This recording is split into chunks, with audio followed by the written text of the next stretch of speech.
guys, ako kayo guys. Tara guys. Ako kayo mag-down guys.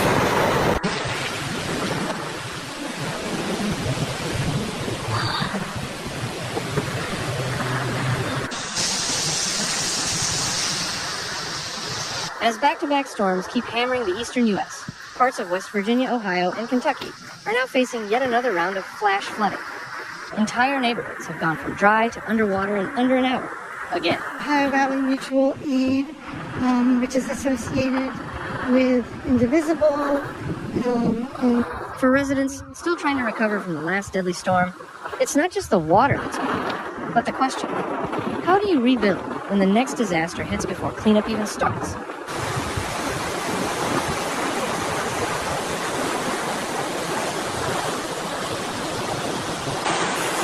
In northern West Virginia, the Wheeling area was hit particularly hard late Thursday night. Up to 2 inches of rain fell in a short span, causing creeks to overflow and transforming city streets into surging rivers.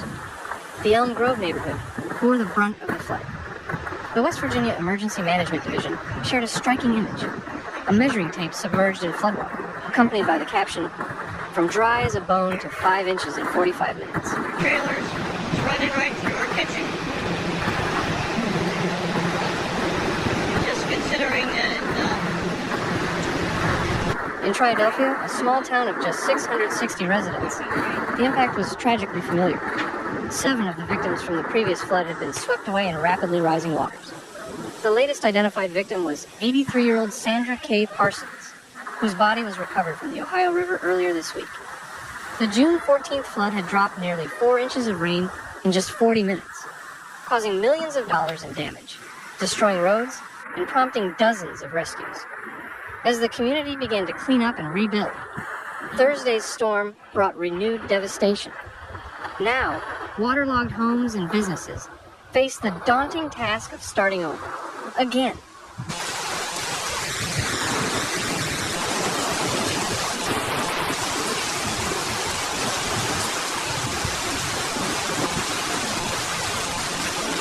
In Dayton, Ohio, flash floods stranded vehicles on waterlogged roads. Claire DeHood was driving her children to dinner when her car became submerged in more than a foot of water along Woodman Drive. It happened so fast, you couldn't see anything, she recalled. Her vehicle stalled mid-road, and first responders quickly shut down the area as water surged over curbs and into surrounding neighborhoods.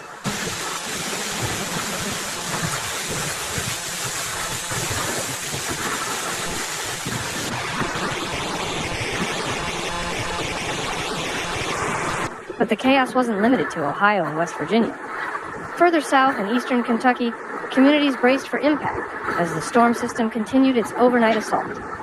Torrential rain pummeled areas of Breathitt, Perry, and Knott counties, regions still reeling from last year's catastrophic floods. Within minutes, creeks surged past their banks, triggering flash flood warnings across much of the region.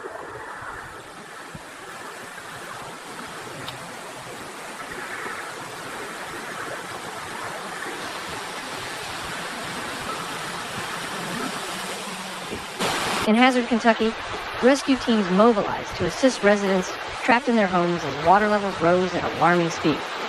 Several mobile homes on the city's outskirts were inundated, forcing occupants to seek safety by climbing onto furniture or into attics while awaiting rescue.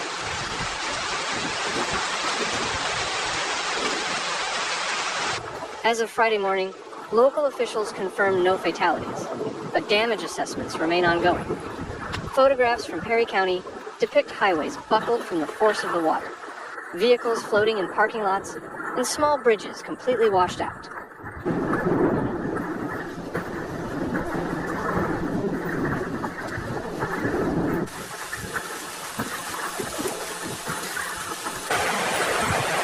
For many, the scene evoked painful memories of the deadly flooding in eastern Kentucky just a year ago, which claimed more than 40 lives. As the storm system continued moving eastward, widespread power outages followed. More than 20,000 homes and businesses lost electricity across the multi-state region. First of the morning, I was helping distribute things and collect donations.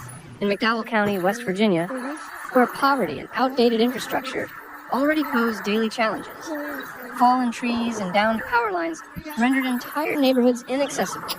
Emergency crews worked through the night to clear debris and check on isolated residents, many of whom still lacked power and running water from the previous storm. Neighbors helped elderly residents to safety. And in Triadelphia, where sorrow was heavy, residents gathered to lay flowers at a local memorial where the names of flood victims continue to be added. Names that now include more pain, but no less unity.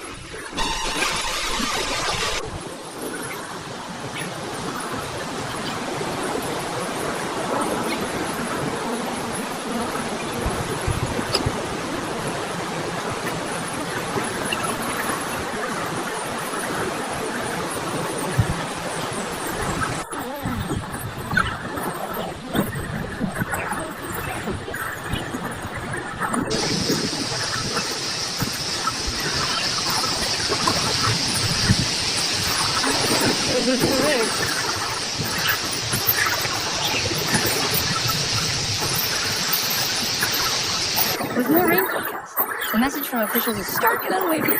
The danger is far from over. First responders are urging residents in low-lying or flood-prone areas to remain alert and prepared.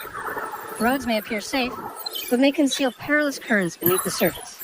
In times like these, every act of caution has the potential to save lives. Thanks for watching. If you found this breakdown helpful, make sure to like, subscribe,